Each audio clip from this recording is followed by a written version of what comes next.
Hi friends, and welcome to this video. Today we're going through all the books that I read in 2021. I read a total of 51 books this year. I am using my laptop to look at my Goodreads because some of the books I don't physically own. The ones that I do, I will try to show you. Also, if I look like I'm at a weird angle, it's because my cat is right next to me and he's refusing to get up from the chair. So we're just kind of squished on here together right now. Alright, so the first book I read is Swapping Lives by Jane Green. I got this book as a part of a reading challenge sort of thing that I did. It's called, I think I got it from the Book Bundler, where you just buy a thing of books and it comes with random books. And this was one of those I got for that. Not my favorite book in the world, but it was okay. The next book that I read this year is Come Tumbling Down. This is by Seanan McGuire, and I love it. I love this entire series. It's the Wayward Children series. It's kind of like weird, kind of Alice in Wonderland-ish vibes a little bit, and basically these children who feel like they don't really belong in this world, they find portals that take them to different worlds where they fit in longer, and when they come back they end up in this sort of like orphanage sort of situation or home. I don't want to say mental asylum, but like it's kind of somewhere in that realm, and you kind of see how they interact with each other and what all of their worlds were like. It's really interesting. All the world building of each like individual world that these kids go to is really interesting, so I recommend this series. The next book is Concrete Rose, which is the sequel to The Hate U Give. In this book, it's a sequel, but maybe it's a prequel, because it follows the main character from The Hate U Give. It follows her parents, or her father mostly, and I don't know, it's an interesting read, definitely recommend. And then we have Across the Green Grass Fields, again from the Wayward Children series. Then we have The Nanny Diaries, not my favorite book in the world. Again, this was part of that like mystery box challenge sort of situation. It's about a nanny whose name is Nanny, and not my vibe. The next book is Showdown. This is from Ted Dekker. This is kind of like a thriller-ish series. They're okay, but I think some of his other books are better. The next book is Saint, again a part of that series. Then we have The Happiness Advantage, and this was actually a book club read for work. My work has a book club, and they're mostly like work culture or productivity or race specific books. Like obviously we're not reading fiction, right? So books like this are the things that we read. This one I actually did enjoy and I do recommend. It's basically on the happiness advantage, being happy, that sort of thing. I also have Drums of Autumn. I listened to this entire book on audiobook, but I like to own the books. However, I don't really enjoy reading books like this because the print is so small and it's just not my favorite. But I haven't been able to find like hardcover copies of these books, and every once in a while I see like one, but it's always a newer one in the series and I can't find any of the earlier ones, and I like them all to match if possible. So we're sticking to this one for now. This is part of the Outlander series. It's got historical fiction, it's got some romance, some fighting, it's got all of that, but I will say only for older audiences. There are a few parts that wouldn't be appropriate for younger audiences. Then we have a graphic novel called Y: The Last Man. This is about, as some of you probably know because it is now a show on Hulu or HBO Max, I can't remember, but it's basically about the last man. So all of the men for some reason are suddenly wiped out and they all die, except this one guy and his monkey. And so it kind of shows what happens in a world where women are the only ones left. There's no men left, and it kind of shows his journey and why this all happened, and it's an interesting read. I really like this series. I do not like the Hulu HBO Max series. I watched like 1.5 episodes and they just changed some things that didn't need to be changed. Like, I understand things are gonna be a little different, right? But there were some things that just were too weird and I didn't appreciate it. And it seemed like, even just through that 1.5 episodes, that they really took a lot of the humor out. I would almost say that it's sort of like, the comic is almost like a Marvel situation where you have serious stuff going on and people are dying and there's things happening, but there's comic relief, and it seemed like the series really just threw all of that out, which kind of throws off the balance. Anyway, I recommend the series, not necessarily the TV series though. Then we have A Deadly Education, and I love the series. I'm coming to love Naomi Novik, but this is the only series of hers that I've read, I think. I need to look up more of her books because I'm loving it. And she always ends on a cliffhanger, which is annoying, but it is what it is, you know? I will continue to read this. It's great. I feel like this gives me Harry Potter vibes, but darker. It's about this witch, basically, who has like great power, great power, but she's prophesied to basically bring doom and gloom, and so it's her trying not to become that person that just destroys everything and blows everything up, but she is also kind of has that teenage angst, and there is kind of a little bit of romance with another character who's a little more of a goody two-shoes, goes out of his way to rescue everybody and fight all the monsters and all of that stuff. So very good book if you like kind of like dark academia vibes and stuff like that. Okay, and then I have some books that I missed because they're on my Goodreads and I don't have physically. That is Tremors, which is a prequel to a book that I own, and I read that on Kindle. And then there's Hello Moto, which is a very short story that I read for a readathon. And then we have In a Holidays, which wasn't my favorite. I know a lot of people really liked it, but it was just really wasn't my favorite book in the world. But I guess I'm just not into that like Hallmark movie romance sort of situation, and that's definitely what this book felt like. Basically, this girl is going to visit family friends and her family, and they always go to this one house every Christmas, and they celebrate Christmas, and it's fun, and they're around each other, but she's always had a crush on one of the brothers from the other family, and something happens and she ends up repeating this day over and over again, basically, and redoing her chances with this guy to like be with him, sort of. I don't know. Like, it's a cool concept, but it feels too fluffy for me. Like, that's just not my vibe. I understand, like, some people will eat this up and love it, but it wasn't for me. I also read Freshwater, again, a short story that I read for a readathon, but it wasn't for me. Honestly, I, like, don't even remember what happened, so that tells you something.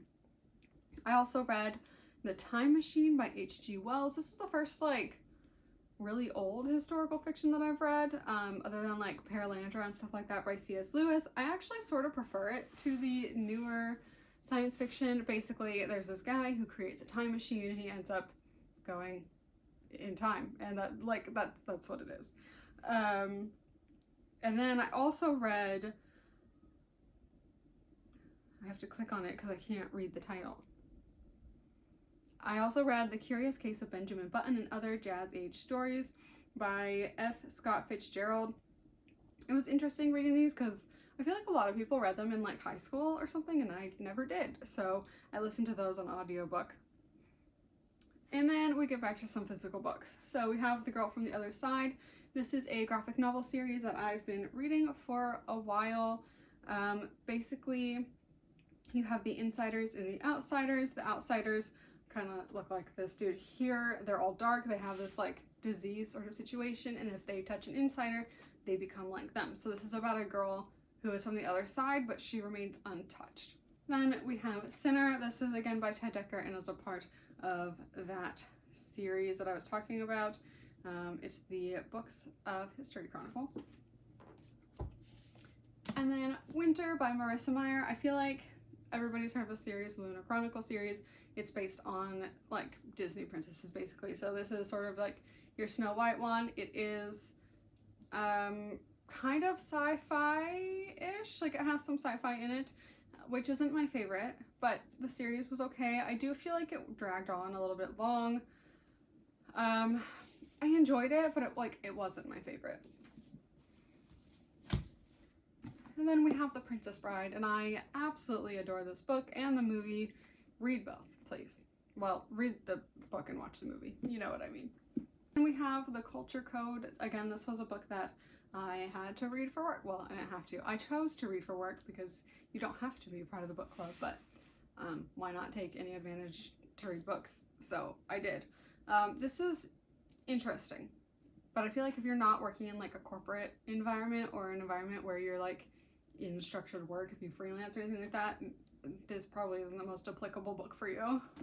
And then we have the Shadow and Bone series, and I have been wanting to read the series for a while, and I finally got around to it because it came out with the show, and I refused to watch the show until I read the series. Then we have A Middle-earth Traveler. This basically just has a bunch of sketches and stuff from Bag End to Mordor. And it's mostly an art book, but there is some information in here. I love Tolkien, and anytime I go to a bookstore, I see if they have any Tolkien books that I have not read or own, and so this was one that I picked up actually while I was traveling in Florida. Then we have Ninth House, and I am loving this book. Again, has those dark academia vibes. I think I really enjoy those vibes. This is by Leigh Bardugo, who also wrote the Shadow and Bone series and all of those books, and it's more adult for sure. But if you like dark academia, read this. It takes place in a school, and it's very like, I don't even know how to describe it, but it's great. Just read it. Then we have I'm not sure I understand. Then we have Daring Greatly, and I still have a sticky note in here. This again was a read for work. Siege and Storm, which is the second book in the Shadow and Bone trilogy. So the next book is Renegades, which I actually enjoyed a lot more than I thought I did. I'm starting to kind of get tired of superhero stuff with all the Marvel and DC stuff that's been coming out, but this actually follows the villains and the superheroes. We have a villain who is the niece of like some super well-known villain, but she's not very well known, so she infiltrates the Renegades, which are like the superhero police, and they basically rule the land. And she infiltrates them to try to spy on them and sabotage what they're doing. I found it to be a really good book. The second book of the series is Arch Enemies. And then we have The Last Man. I started hardcore reading these books when I realized that they were coming out with the TV series, which it wasn't good anyway, but this is the second book for that. And then we have Polaris, which really is an art book, but I love Mayoko and her art. I saw it in a bookstore in Seattle during my birthday, and I thought I'd pick it up because I had never seen it physically in a bookstore before. We have Monstress, Volume 6, The Vow. This series is just beautiful. Like, I don't know, the art is amazing, the storyline's great. There's a lot of world building though, so it can be heavy, especially in the first few books, so I will warn you of that. And it is probably for a little bit more of a mature audience. It's definitely a darker book, but it's great. Then we have The Last Man, volumes, oh, this is upside down, 3, 4, and 5. I read these all back to back again because I was trying to read them all before I watched the series.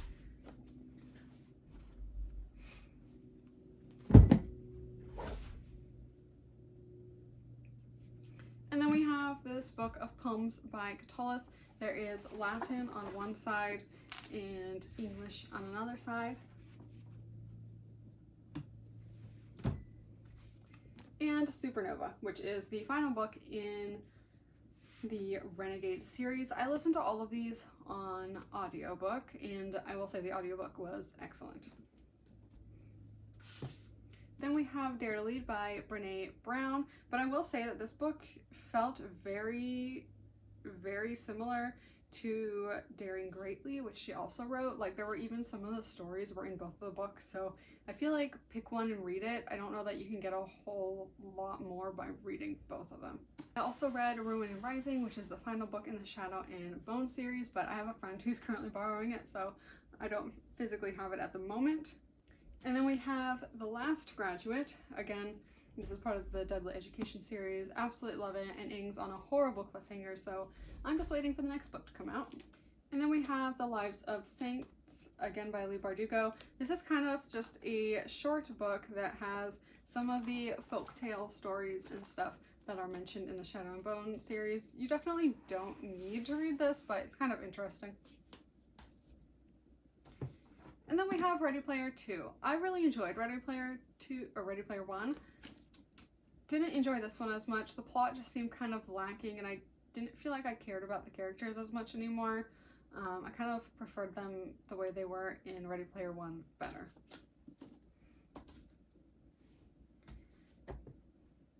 Then I read The Nightingale. I actually listened to this on audiobook, but I got the physical copy for Christmas. I really loved this book, so I wanted a physical copy. I haven't read a lot of historical fiction. I think this might be the only historical fiction I read all year. I used to read historical fiction like no other in middle school and high school. It was like basically all I read was historical fiction and fantasy. And I feel like I maybe burnt myself out on historical fiction, but I picked this one up because everyone said it was really good, and I agree it was really good. It takes place in France during World War II, and the audiobook was also great. Then we have another volume of The Girl from the Other Side. Eldest, a series that everyone is familiar with. Eragon, I am still trying to finish the series. And then we have Six of Crows, which is a heist story. Not my vibe. It was a good book, but I think the beginning, like half of it, was difficult for me to get through before we had more action. There was a lot of time building things up and getting background stories for people, so I feel like the second book is moving along a little bit faster.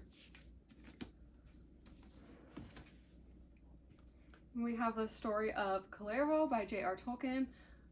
I feel like this book is kind of unnecessary to read if you've read The Silmarillion and or The Children of Hurin. It's interesting to see how Kullervo was kind of a predecessor for The Children of Hurin, but if you like aren't into that kind of thing and you don't care, you can skip this book. But I did think it was interesting. Then we have Inkheart, which I know a lot of people love, and I feel like I would have loved it more if I read it when I was younger, but for those who don't know, basically there are characters who can read characters from books into the real world, but in exchange something has to go back into that book, and there's a whole dilemma that happens and people end up inside of a book, and it's really interesting, but I do think I would have liked it more if I read it when I was younger.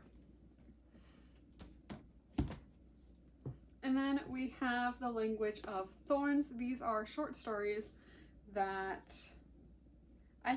they take place in the same world as the Shadow and Bone trilogy, but they're not related. Like, they have nothing to do with the actual series or anything, but I do really like them. You can definitely see that she played off of like historic fairy tales. Like, there's one based on Little Mermaid and things like that. I really love that one. There were one or two that didn't quite do it for me, but there were a couple in here that I absolutely loved.